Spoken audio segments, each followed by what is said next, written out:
Good morning, good afternoon, good evening, ladies and gentlemen, wherever you may be in the world. Welcome to today's conversation on Gift of Healing TV. I'm Sarah Jane, and I am joined by my two hosts and our guest. For the program, The Benefits of Homeopathy for People, Pets and Agriculture. So firstly, David, thank you so much for joining us this evening. Oh, it's a pleasure. I love these programs. I learn so much. Scott, thank you for being here. Well, thank you very much. It's always a pleasure being in your company, the two of you, and our special guest, Kristina White. I met Kristina about 6 months ago, and we had a conversation that started, and 6 hours later, it didn't quite finish, but it continues on to this day. She is the founder of Your Life and Land Homeopathy. She is a wealth of knowledge, and the things she brings is common sense. When I was young, my grandmother had all of these home remedies, and to do with onions and oats and all of these different things, and it always amazed me because they made it work with everything around them. Kristina has opened my eyes to all of the things that nature has to show to us, has to give for us, and how it can heal us. And so with that, the benefits of homeopathy, and for those of you who have not, like David, been exposed to it, it really is eye-opening. Welcome, Kristina.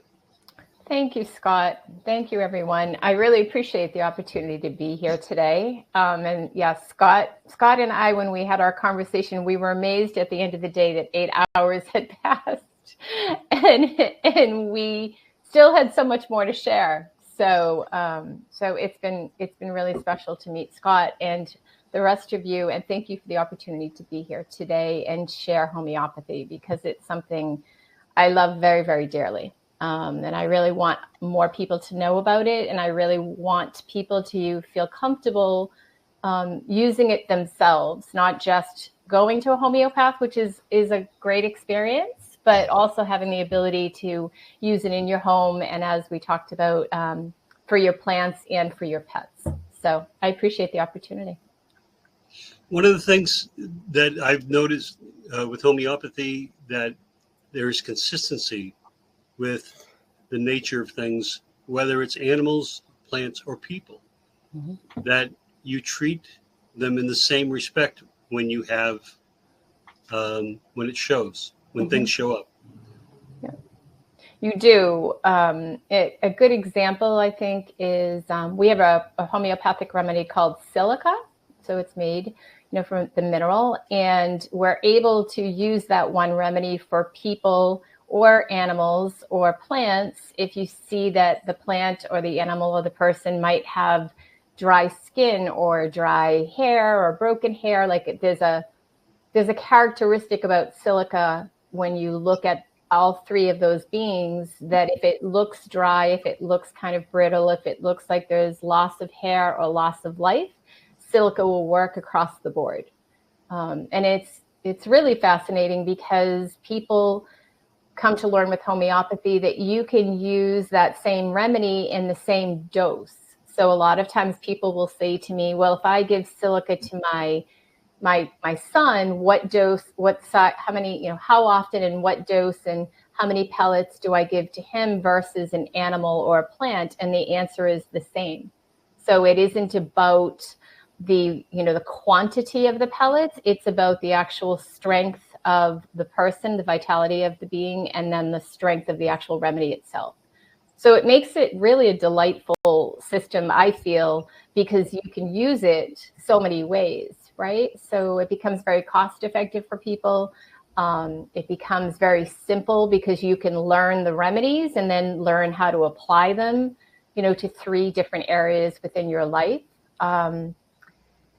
And, you know, the other piece about homeopathy that I think is just really special is it always is building us up, right? So it's never tearing us down, meaning our immune system or our vitality. So even when people might select a remedy that isn't necessarily the best remedy, you know, as long as it's close, they're actually providing themselves more, you know, a benefit. It might not resolve everything that they're looking for, but, you know, they're not cutting down their immune system. They're not weakening themselves. So you come to really see homeopathy from a daily side than just a periodic, if I have an injury or every once in a while. You can really use it for almost, you know, almost all of the non-emergency first aid that we see today that very often people use conventional, you know, over the counter, go to the drugstore, those types of things. Where did this start for you? How did this start for you, sort of with homeopathy? So that actually is how Scott and I met. So I was a co-author in the Wealth Codes.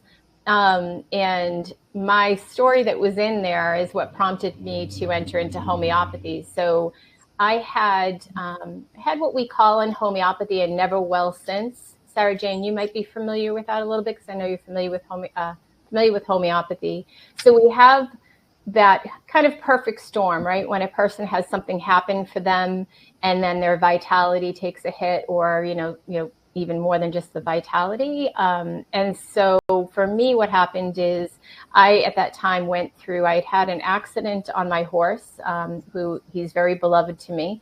And so, the accident, you know, was pretty severe in the sense that I had lots of back problems and disc issues and things that people really couldn't figure out within the conventional care. And they tried, and there was some beautiful results, but not completely resolved. And then I also, in that same time frame, was going through a divorce.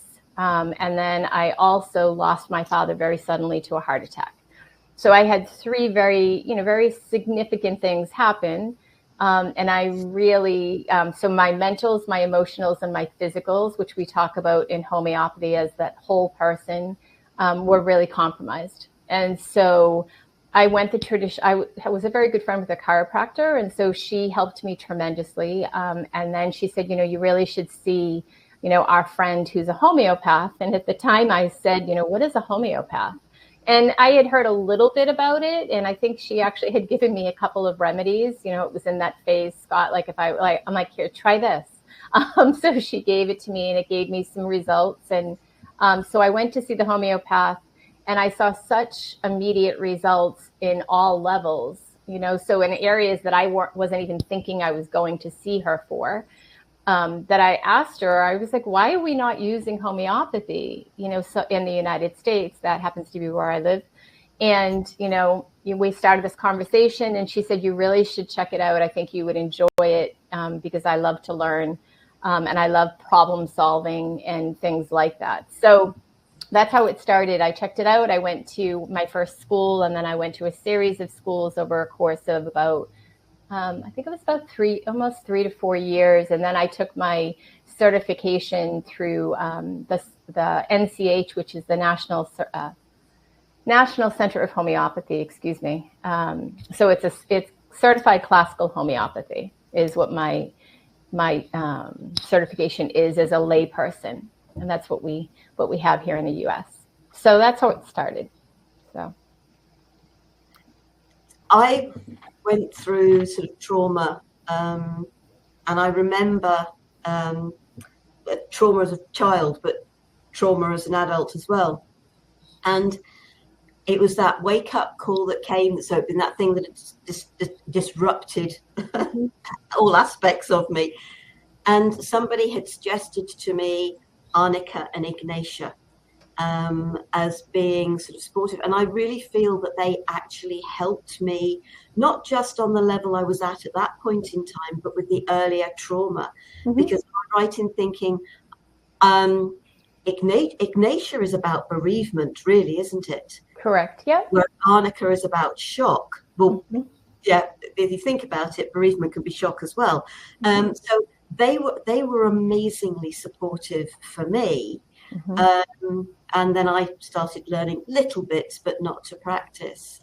Sort of, and when I sort of was talking to you the other day, I sort of brought this out. Oh, yeah. Recognized immediately. And that's the kit. That's the kit that I use for my classes. I love Helios. They're amazing. Yeah. So I wish they were closer, but I wish I was closer to all of you guys. But yeah, they're wonderful. So I think it's a matter of years, isn't it? It's of being open to the fact, and if you could explain a little bit more, because obviously you know more about, way more about it than I do, but it treats, if I'm not much mistaken, like with like. Correct. Unlike modern medicine. Yep. So what we do, so when you're doing, like you were just speaking about, really, you were receiving homeopathic remedies that were helping you at a constitutional level, right? Because it wasn't just the acute, it wasn't just that one incident. The homeopathic remedies have the ability to go, I don't know if there's a limit on how far they can go back. I have not seen that, I have to say. But they can go and restore and rebalance people from, like you mentioned, the grief, from old griefs.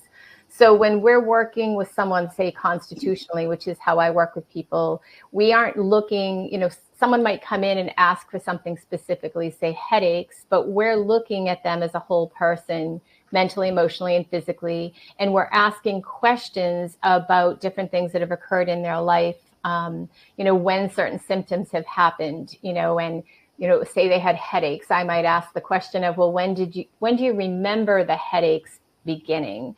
And a lot of times people forget until you start speaking to them about it, right? They'll say, oh, a couple of years ago. And then you'll find out, well, actually they've had headaches at some level their entire life, right? So that is part of who they are as a person, right? That's one of their symptoms, one of their characteristics. And so when we go through an assessment, we look at all of those different pieces, and I create what's called a homeopathic profile. And that homeopathic profile is now, that person mentally, emotionally, physically. And then we go and we look at our materia medica, which is where we have our homeopathic remedies, right? So it's pretty much like an encyclopedia is how I explain it to my clients. People that are in herbalism and things like that are familiar with that term. But so the materia medica has each of those remedies. And so we go to look for the homeopathic remedy that matches that person, like cures like, as you mentioned, Sarah Jane, right? And when the person actually takes the homeopathic remedy, they will start to see things within them rebalance. And one of the things that's interesting about homeopathy is, and it's challenging sometimes, you really do have to educate your clients, which is, I have a lot of fun doing that because I really like to empower people. And sometimes probably Scott will tell you I might say too much. It's like little chunks, Chris, little chunks, right? So, and I like to give it I'm like, no, they need to know all of it, right? So then they can go and do this. But in the case of the like cures like, say you have a person, we'll look at a remedy called apis, which is made from the honeybee. So say you have a person that will benefit from apis. I'll start with an acute. Say they got stung by a bee, right? So you got stung by a bee and you grabbed your kit and you opened it up, and apis will be in there for sure. And you take the apis remedy, but you take the apis remedy not just because it's made by the honeybee, but you are looking to match the profile. So the profile of a honeybee is that swelling, burning, heat, tingly feeling, if we just look at it very simply, right? And so if a person has a bee sting and that's how it looks, then when you give that person that remedy, you will start to see that sting, that, the bee sting itself will subside, right? So the heat will go away, the tingling will go away, and so on.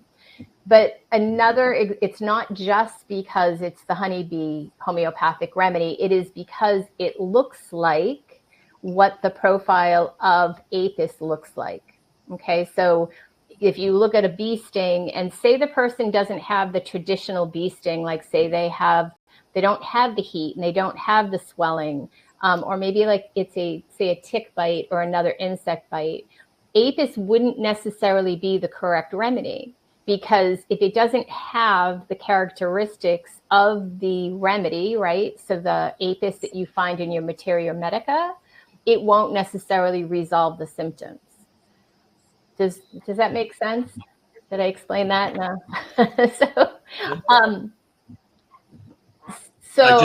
I just wanted David, what is you wanted to ask? You have this, have it right on the edge. Sorry, David, go ahead. Yeah, you could see my mouth, couldn't you? This for me is absolutely fascinating, because people may know I've had a few health issues through my life, but I've never gone into homeopathy for the treatment. So this is something I think that I would really look into, even from these first few moments.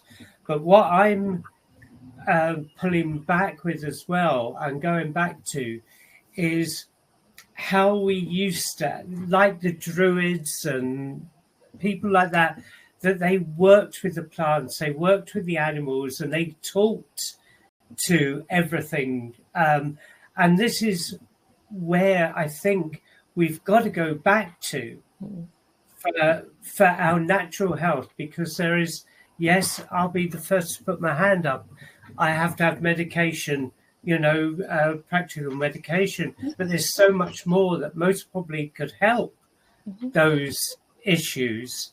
But I see so many people going back to what is natural, because they are now looking and saying, this is not doing everything for me. It's dealing with it, but it's not getting rid of it. Right. And it's not going necessarily to the root cause of things. And I have to be careful, because I'm not a doctor. I'm not either. A lot of medication supports you, but it doesn't always get to the bottom of it and the symptoms. But going back to this natural way of being, I think more and more people are really connected into this. So are you finding that there is a greater interest since you started, your study and everything? Do you see more people coming into that environment? I do.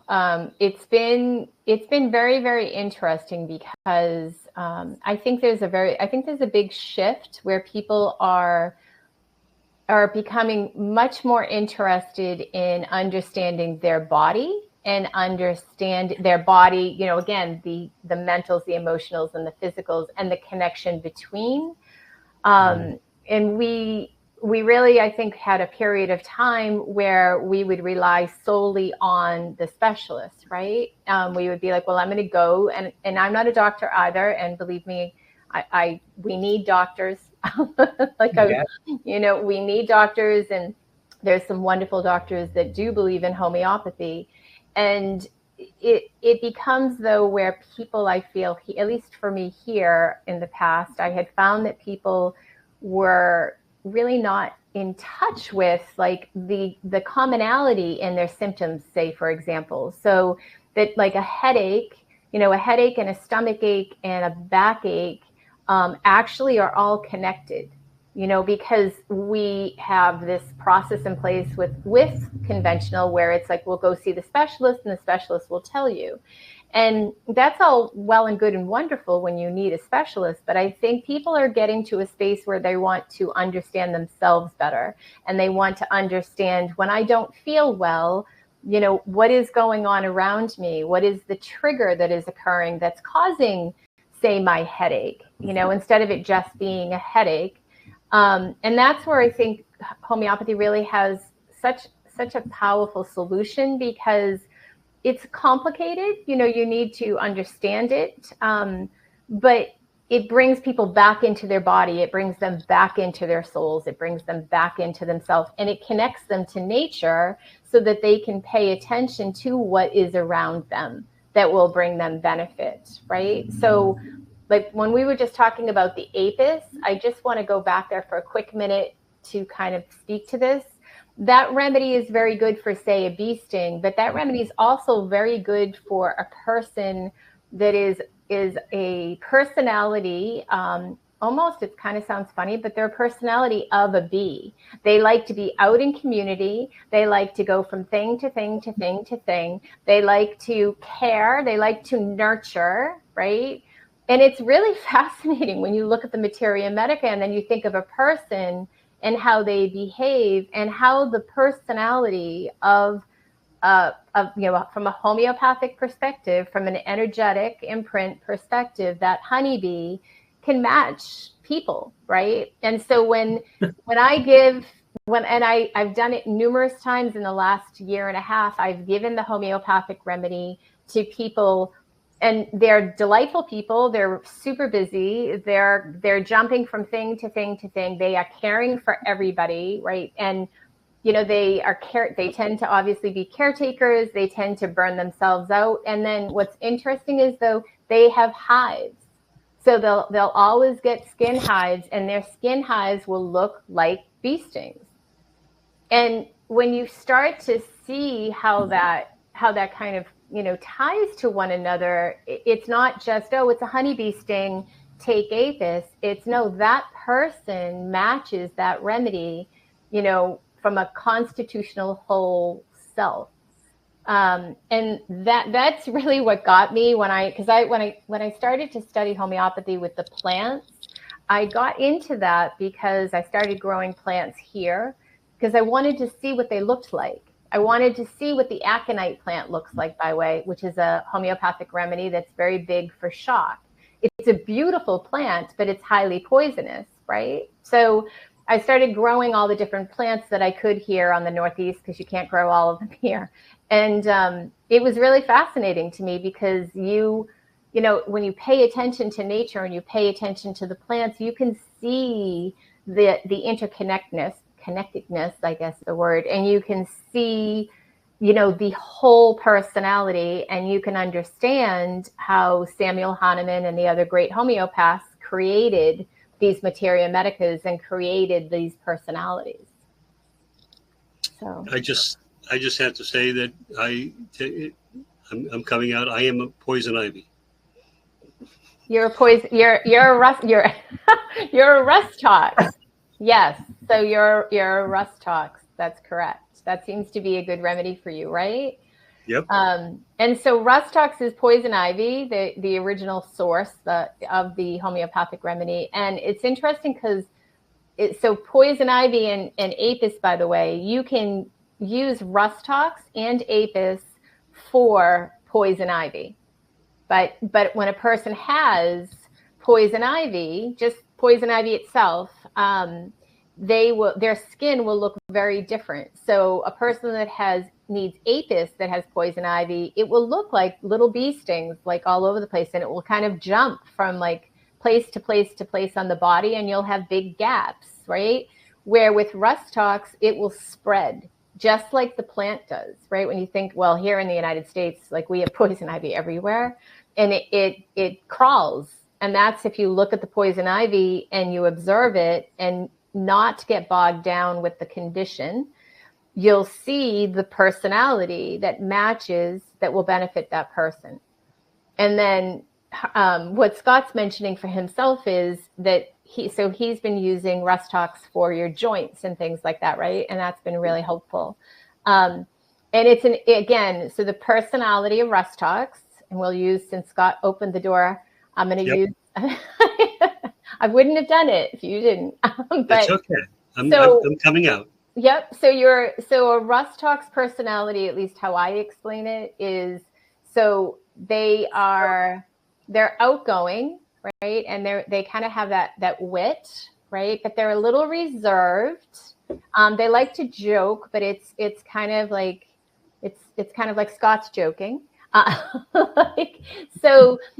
there's a little bit of like when we were talking about his joints, there's a little bit of stiffness, right? So there's stiffness, and so when he gets up, he finds that he's really sore, but once he moves, then he's better. And better by movement, we call in homeopathy a modality. And so on better by movement, Rustox has that keynote for better by movement. And so again, it's very much the whole personality. Like Apis would not be a homeopathic remedy that I would likely recommend for Scott. But if he was to call and say, hey, Chris, I have poison ivy now too, I would say, well, Rustox is definitely going to be your friend, even if, even if like say he wasn't necessarily constitutionally more like a Rustox, but his poison ivy had that creepy crawly and it looked very different from Apis, then that would be where I would lean to. And it's all when, as Chris talks and walks through, you can see the depth of knowledge, the depth of perception, the depth of understanding, because again, she's not the eye doctor and he's looking at his eye. He doesn't care what's going on with the rest of the body. The funny thing is, I've never had poison ivy. I've walked through it and never gotten it. And I was telling her this when I was a kid, and I never got it. Everybody else that was with me did, but I didn't. And so it went to prove the point. I wanted to just explore with this a little bit, especially what David touched on about how homeopathy, it started, the history you told me about in the college, there's medical schools here, and then as it kind of faded, because I thought it was a really interesting story about how pharmaceuticals took it over. Well, so it started originally in Germany, but it came here in the 1800s. And so in the United States, my understanding is that we practiced homeopathy up until the early 1930s. It might be a little bit before that. And then what happened was there was a movement by Carnegie and Rockefeller and others, I guess that, and again, there are different links for the history for folks that are interested. I can provide that if you folks want to provide those two people afterwards, Sarah Jane, that can do the history much better than I can. But there was a movement that took and removed homeopathy from the medical system.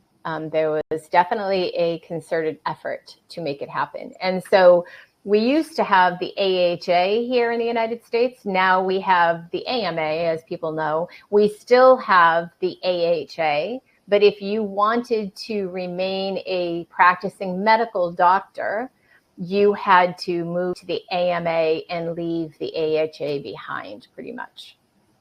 And so that was, and yes, up the Northeast, there are all sorts of different, like some of the buildings, I should say, are still in place that were originally homeopathic hospitals.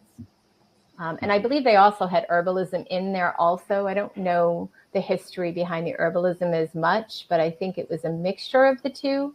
But I know from a homeopathic side that we did here. And then when that happened, it was highly discouraged, and I'm putting that gently, to practice homeopathy. I tend to stay out of the politics, as Scott knows, as much as possible, because I get too upset. So I focus my efforts where I can. But we are finding that homeopathy is making a resurgence, I guess, and it's been here, obviously, and there's some brilliant homeopaths here in the United States, both medical and non-medical. And I don't know if we'll ever be accepted per se within, say, the conventional sense. I don't know if it will ever be brought back in. I think there's a bit of a dilemma there because it was dismantled and it was, taken away. I'm not sure it's ever going to be welcomed in the way that you see, say, for example, like Reiki and acupuncture and some of those pieces, because I get asked that question quite frequently, like from my clients, like, well, why do the hospitals have Reiki? Why do the hospitals have acupuncture? What's their problem, to keep it simple, with homeopathy? And I've said, if you look at the history, and the divide, you're asking basically for something to be returned in that was dismantled and sent out. And that is a tricky topic. So how is it in the UK, Sara? You can go to homeopaths, can't you? There's no two ways about that. I think it's something like a 7-year training over here, sort of to become a homeopath. So it's certainly not a 5-minute thing. And everything that you're sort of talking about, and I'm just thinking about sort of, actually, you're talking about the dismantling of homeopathy. But I know there was a stage where doctors always used to use cannabis, and that was taken out of the system. And I've heard the story of how that happened. And that was basically, and it was to do with the paper companies and the fact that obviously you can make paper out of cannabis. And it had nothing to do originally, as far as I'm aware, with the doctors. And so to be able to, then the paper companies were complaining because I think a cannabis plant can grow in 3 months. Whereas obviously trees take goodness knows how long to grow and to be able to use them to make paper. And so they really weren't comfortable. They weren't happy with this. They wanted to continue to chop down trees. And so they decided to rename cannabis using the names Marie and One. So marijuana. They banned it as marijuana, and then the doctors suddenly realized they couldn't use cannabis as a remedy anymore. So, and I'd guess it was probably around about a similar sort of time. Let's just concentrate on pharmaceuticals. And what little I sort of do know about homeopathy, you talked about sort of using the poison ivy, that's rustox. You can use arsenicum, which is arsenic, belladonna, which speaks for itself. They are poisons in their natural form. Correct. But the things with homeopathy is it's the energy of it, and it's not the actual poison, because they use a snake venom in one of them as well. And so there are poisons in these things, but they are diluted down, so it is just the energy of it and not an actual poison. So if you had a whole one of these little bottles, you're not going to do yourself. You're certainly not going to kill yourself. Right. These little bottles are not huge. I'll just take one out if it'll come out. And so they really aren't huge. Nope. And it's the tiniest, and I'm just not sure that the camera will pick it up. It's the tiniest little thing. But the energies within that. How do you suggest people take it? I know I've been told the best thing to do is put it under your tongue so that it gets into your system quickest. Yep. And that's exactly how you take it. And it's interesting because you can take, and there's conversation around how many pellets take sometimes for people, but like that Helios kit, you can just take one, like you can take one pellet, put it under your tongue, and as long as it reaches your mucous membrane, you have that remedy. And you're absolutely correct, Sara Jane. That's how I explain it to people also, is that it's the energetic imprint that you're receiving.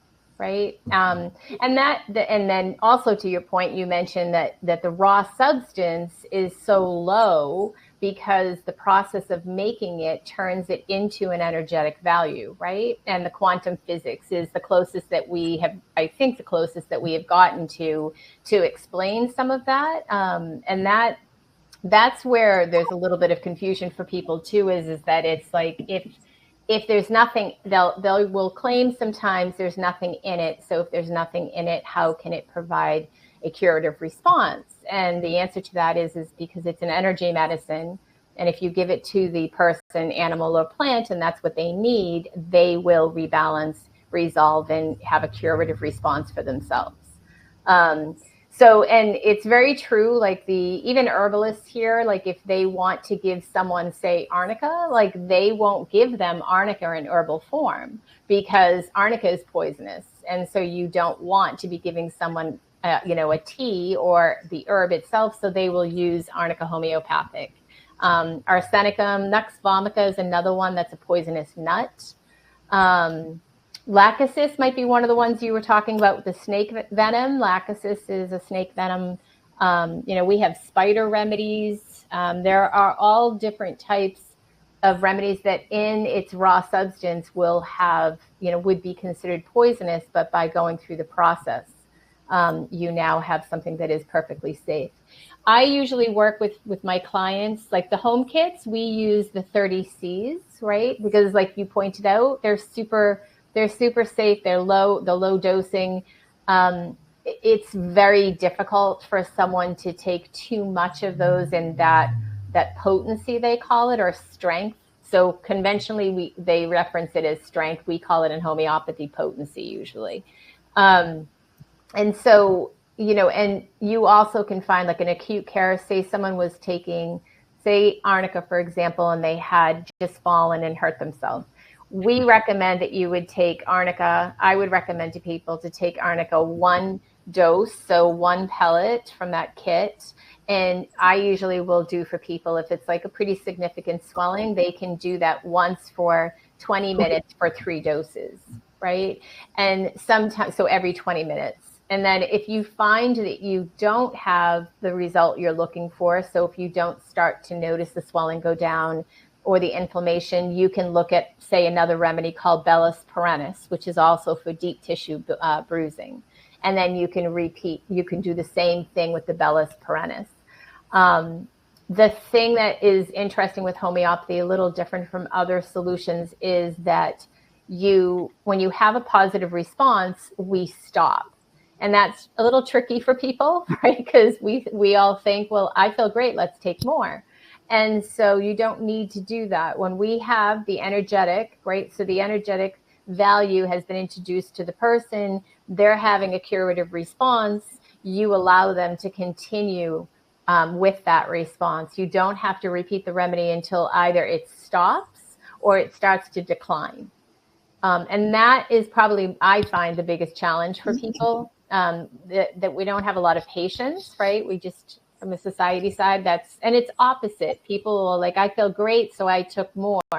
And I'm like, no, not more. So like cures like, that's one of the principles.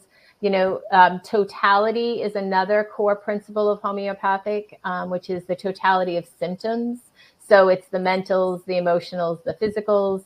And then your other principle is, like cures like, and then minimum dose. So meaning you take as little at the lowest level that you really need to see that person, that animal, or that plant start to reflect a positive result. And at that point, you let the ball keep going.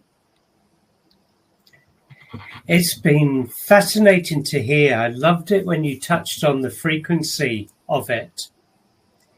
Because as we know, everything is frequency, everything is energy. And before I come on to that, it's when you said, well, you can use the same dosage for an animal, plant, etc. That just shows that we really are all one at the end of the day, doesn't it? Mm-hmm. We are all connected with this, and that's what the beauty of this natural, let's say natural healing modalities or whatever is really supportive. But that work of saying they're the frequencies, we know frequency is one of the purest healers, especially with sound, because that's frequency as well.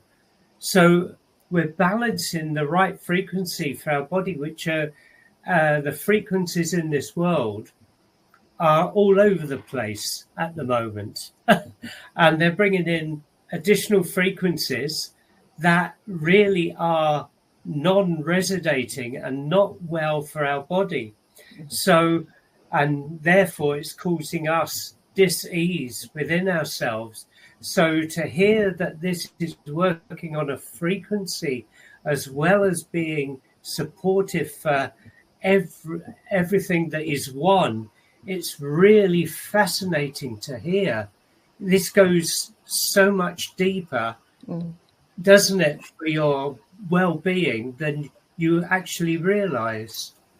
It's interesting, David, because I think you would like there, and I'm not well versed in them, but they have, we have homeopathic remedies that are both color remedies and sound remedies. And I can look into that. Yeah. So you might be really fascinated by that. I do more what's called classical homeopathy. So I work with most of the, for the most part, I work with like kind of the ones from the very beginning, and then we have some other newer ones, but I haven't dipped my toe into the sound or the color, but they're very interesting.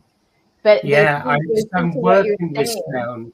Sorry, I'm working with sound just now.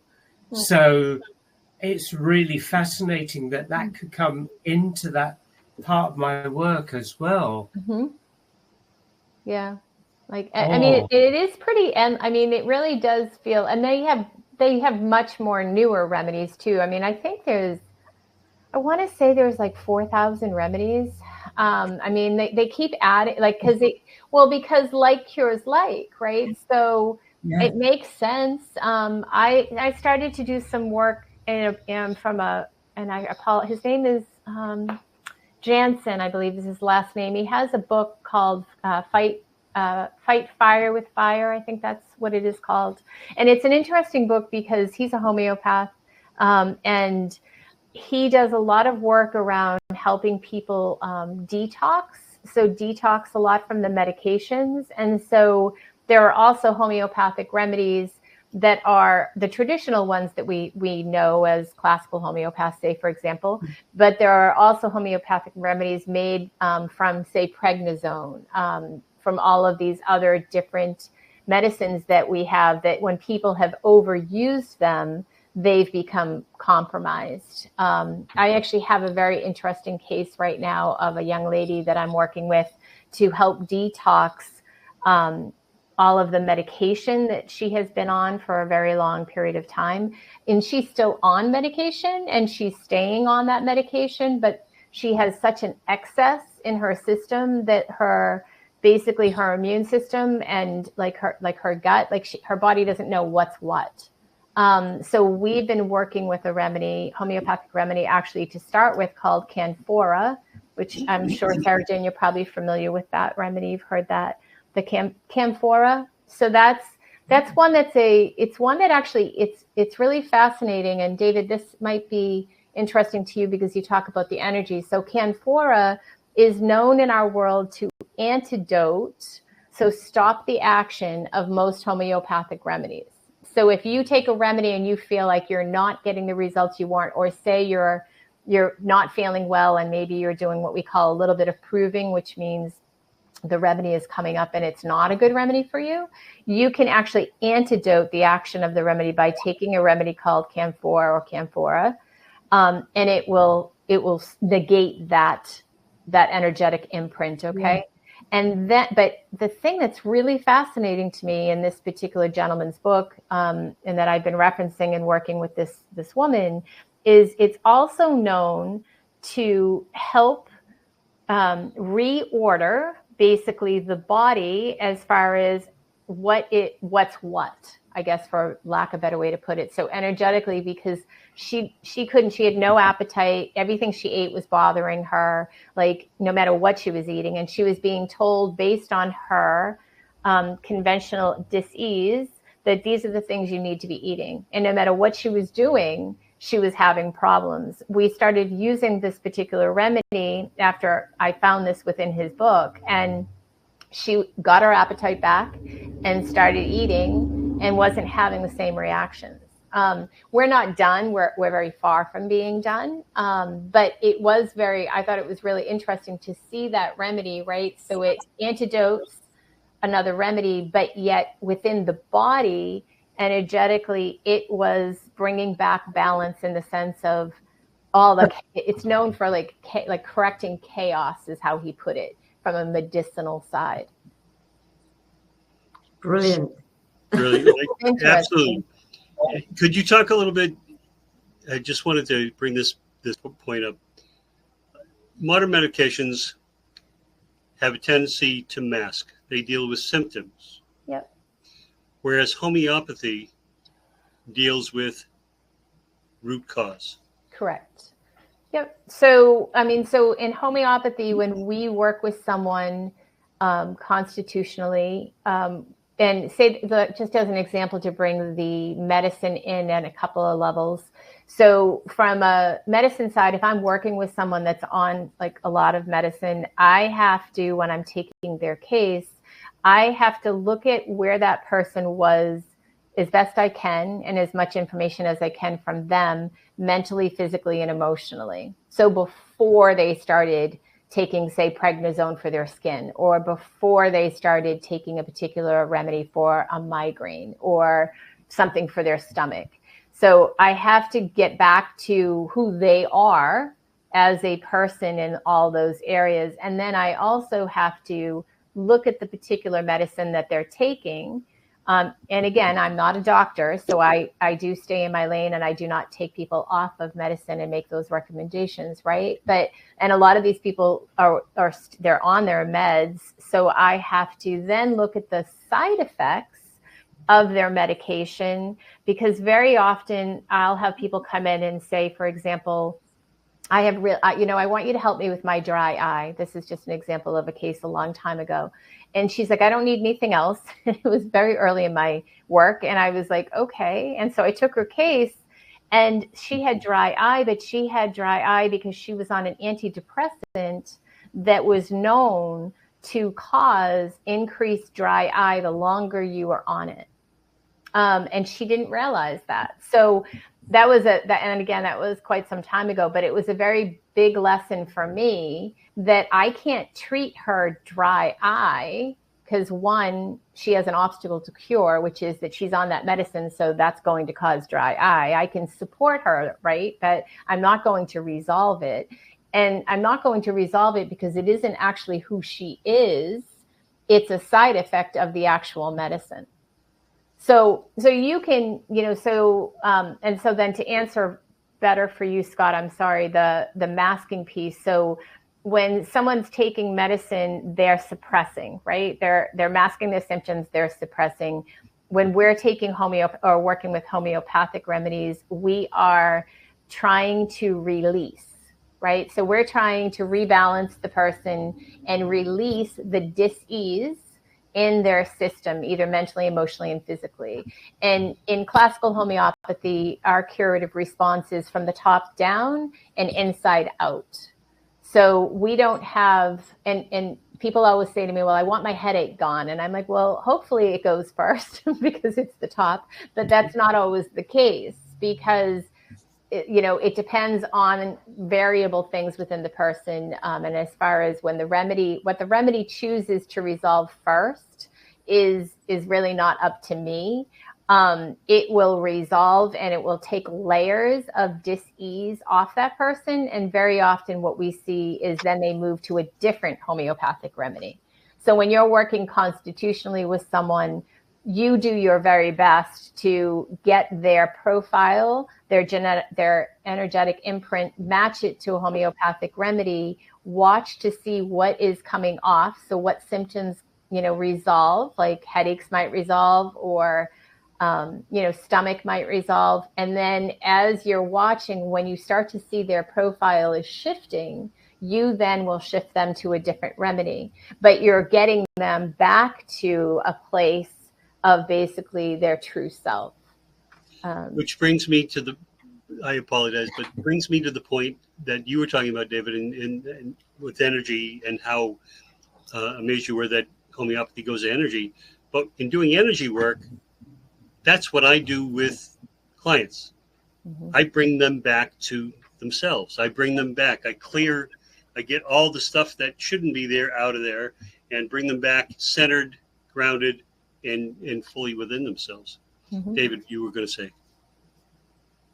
Yeah, I just think it's fascinating, this frequency. I'm going to have to keep in touch with you to get all the info for that. But it's just, I feel now as if I want to go to a homeopathic, a homeopath, to go and get myself sorted out on another level.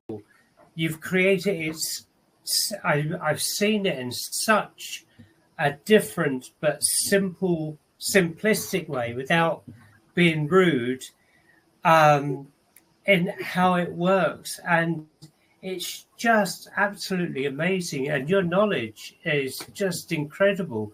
But it's like there's a real passion there with it for you, isn't there? Yeah, I am. I'm officially hooked. So, and the nice thing about homeopathy is, well, some people might not think this, but there's so much to it. You can't, I'll never stop learning, and you just can't, because it's just so deep. I consider myself such a novice, because there's so much. So I look at it this way, that, well, as long as I'm on this earth, I have something I can learn and do and bring to people. So yeah, so I'm glad you like it, though, because that is one of my goals, is to really bring it to people in a way that they can understand it. And it doesn't mean go to homeopaths for that support and for the expertise and the knowledge and all these pieces, because it can be complicated, but it also is very simple for people to use, in the sense of like the day-to-day, and then once you work with a homeopath that helps you identify the homeopathic remedies, like Scott mentioned, the rust talks for him, that are complementary, then now you have that within your own resources.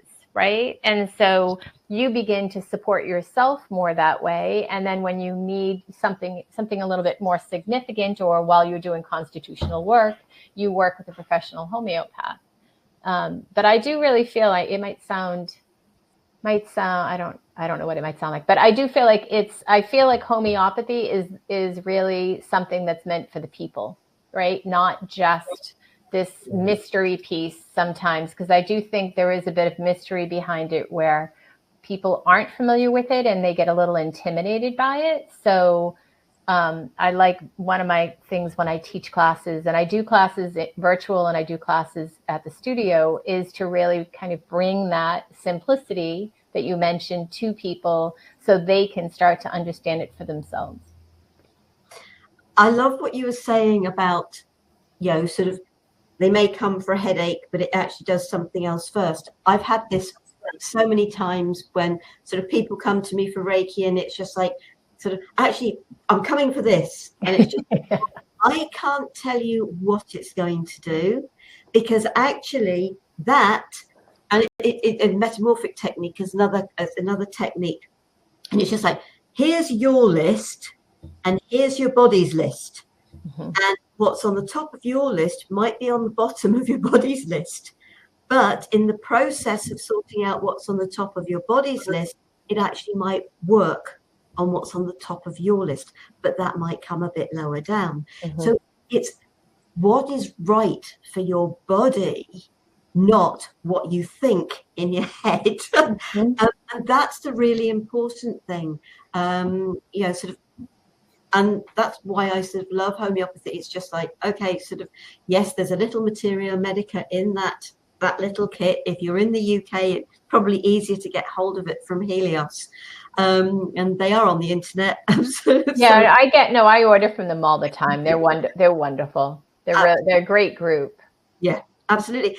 But the other thing I just want to sort of add is you talked about 30C, and I think you can, in the shops here in this country, get 6C.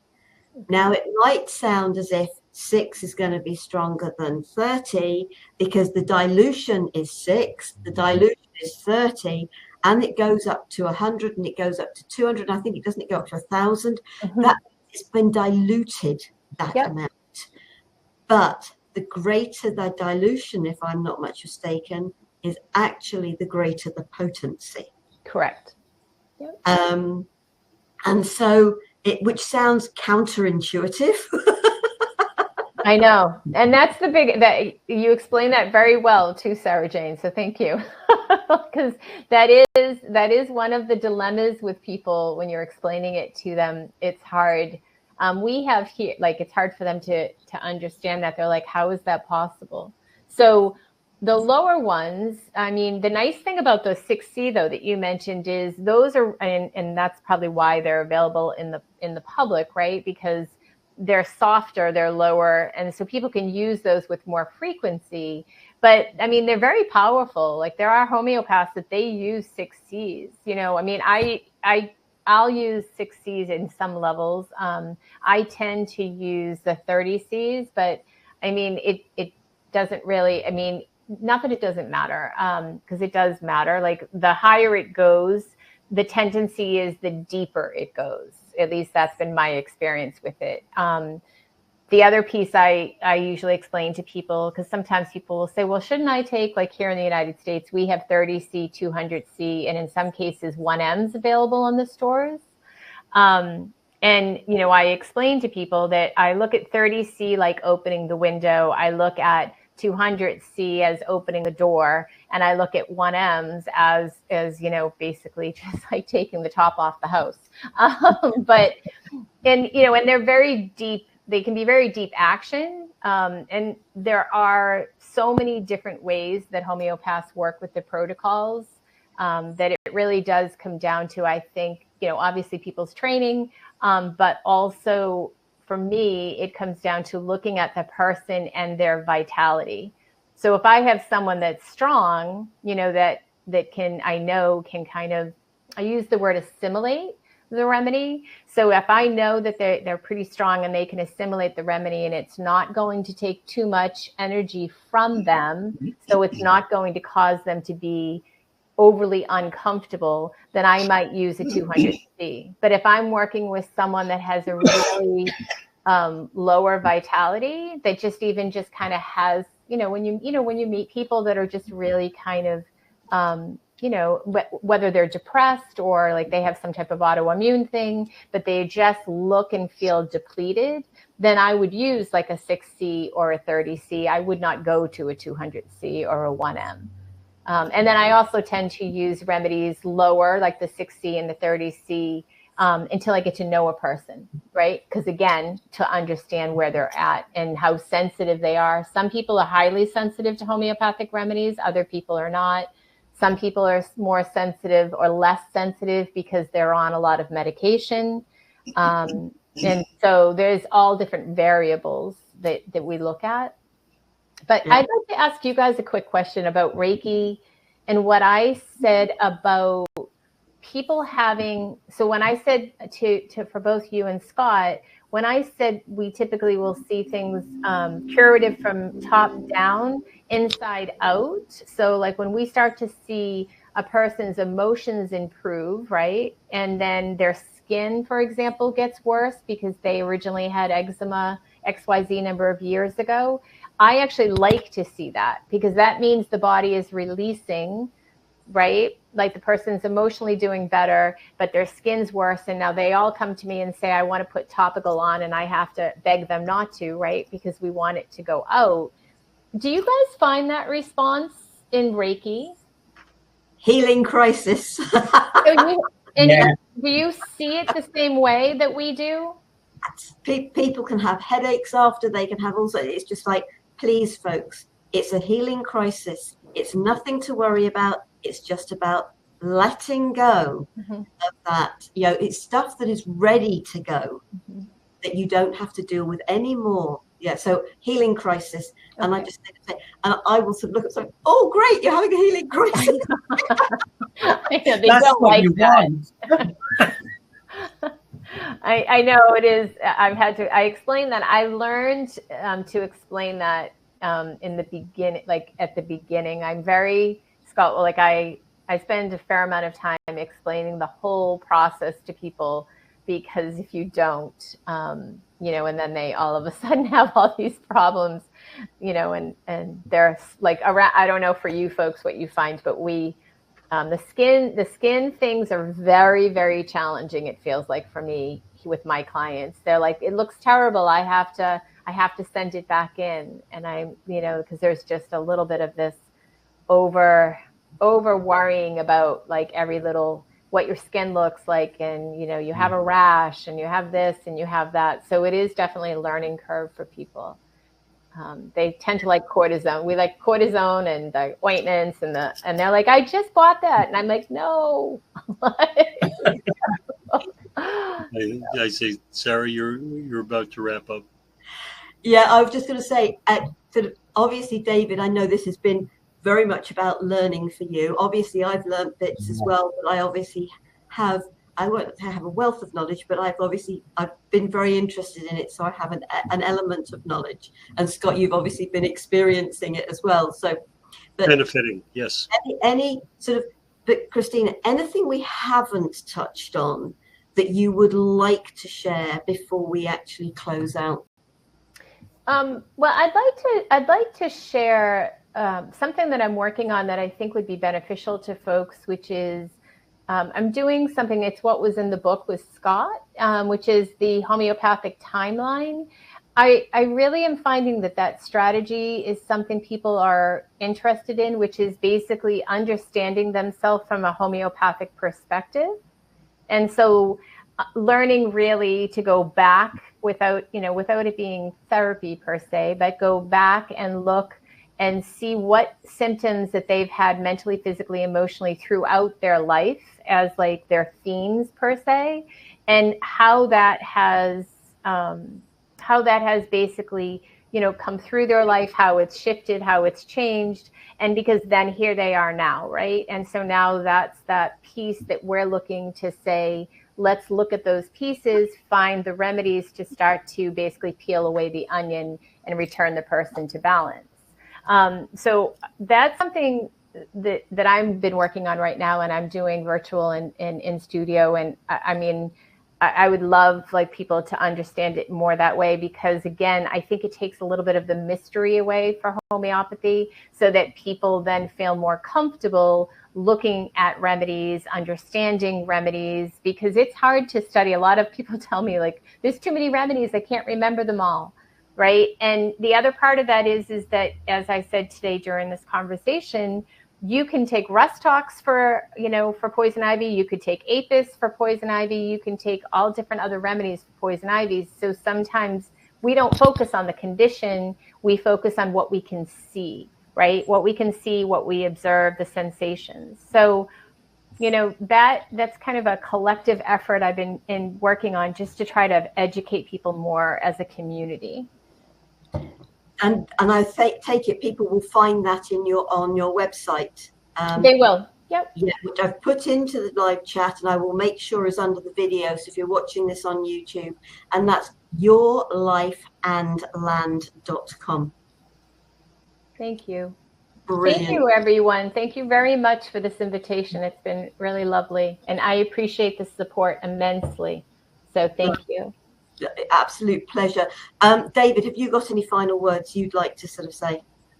Yeah, this has been, as you say, Sara, for me, an amazing learning evening or afternoon or morning, wherever you are. Wherever we are. Absolutely fascinating. But what I really love as well is that we've touched on, and the remedies are, it's like we're all one. Everything is connected. And that, just shows the potency of homeopathy about bringing us all back into balance. Everything is one, and we can use everything around us, so to speak. So if anybody's taken out this passion or this knowledge and to go forward and get a homeopathic remedy or go and visit a homeopath, I know I will be looking for one to go sort out after tonight. So it's just amazing. Thank you for all your knowledge. Oh, you're welcome. You're welcome. Scott, you have any final words? Just want to say to everybody, try and be curious. Doctors and pharmacies are not the only way to go when it comes to your health. A lot of long-term health issues can be corrected through homeopathy, and the trust, the amount of learning and knowledge and work that goes into being a homeopath is absolutely amazing. And they have a wealth of knowledge to pull from. So I encourage anybody, if you're curious, please connect, walk through the opening visit. You're going to learn a lot about yourself. Thank you so very much, Ms. Kristina. It's been fascinating because I obviously love the topic anyway. You're welcome. You're welcome. And I'll throw one more thing out, if it's okay, is I do work with people virtually. So if people are interested in that, I do virtual work. And I will work within the whatever hours we're on. That's always interesting, but it's definitely workable. So. Yeah, absolutely, it's workable because sort of we connect with people over the world, and this is the joy of the internet. So, folks, if you're interested in what's being shared here, please do check out Kristina's website. I'm sure that I know it's fascinating. I love it. I really do. Thank you, folks. Next week, I am being joined by Angela Aurora Medway-Smith, who is going to be helping us connect with the violet flame for transformation and illumination. So I hope you will join us for that program. In the meantime, thank you very much to each and every one of you. To all those of you that watch the program, whenever that might be, take care, be safe, stay well. Namaste, sweet souls. Take care. Bye. Thank you.